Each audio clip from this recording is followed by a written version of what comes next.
আমি বারবার বলি ওই সমস্ত দলগুলি, আওয়ামী লীগ, বিএনপি, জাতীয় পার্টি এমন দল যেখানে যদি এক জায়গার থেকে ফেরেশতা ঢুকে আজাজিল হয়ে বের হবে।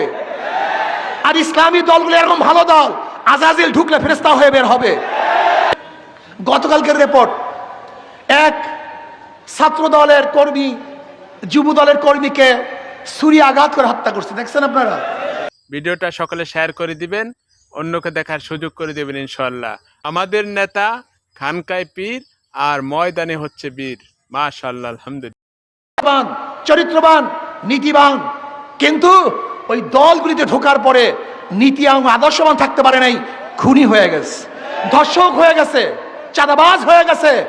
ওই সমস্ত দলে হাজারো ফেরেশতারা ঢুকলে আজাজিল হয়, আর ইসলামী দলে হাজারো আজাজিল ঢুকলে ফেরেশতা হয়ে যায়। অনেকে মনে করেন ইসলাম যদি ক্ষমতা আসে জোর করে আমাদেরকে দাঁড়িয়ে রাখাবে, জোর করে আমাদেরকে পর্দা করাবে। এক গাঁজাখোর একদিন আমাকে বলছে, হুজুর যদি ইসলাম ক্ষমতায় আসে আমার গাঁজার অবস্থাটা কি হবে? সে তো গাঁজাখোর, নেশাখোর। আমি বললাম, বাবা তুমি কি মসজিদে গিয়ে গাঁজা সেবন করতে পারো? বল না। আমি বললাম কেন? তাহলে পরিবেশ নাই।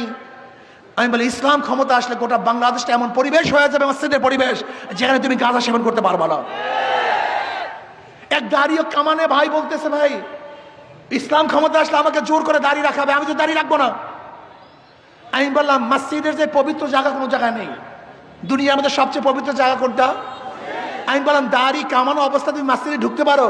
বলে অবশ্যই। বাধা দিয়েছে? বলে না, আমি সবচেয়ে পবিত্র জায়গা মসজিদ, সেখানে তোমাকে বাধা দেয় নাই। আরে বাংলাদেশের হাজারো নোংরা জায়গার থেকে তোমাকে বাধা দিবে? এটা তুমি কিভাবে ভাবতেছো? তোমাকে অবশ্যই বাধা দিবে না, বরং পরিবেশ সৃষ্টি হবে যেখানে তুমি এমনিতেই ভালো হয়ে যাবা। বিশ্বাস হয় না আপনাদের কথা? আচ্ছা বলেন তো, এই জনগণের মধ্যে একজন জনগণ কি নাই যারা বিড়ি খায়? কথা বলেন না কেন? একজনও নাই, তাই বিড়ি পান করেন না কেন? নিষেধ করছি, বাধা দিছি, কেন পান করতেছেন না? কোন আপনাকে একবার মনে চাইছে একটা বিড়ি ধরাই? আমি তো নিষেধ করি নেই। পরিবেশ আপনাকে ভালো বানিয়ে দিয়েছে, কথা ঠিক না? ইসলাম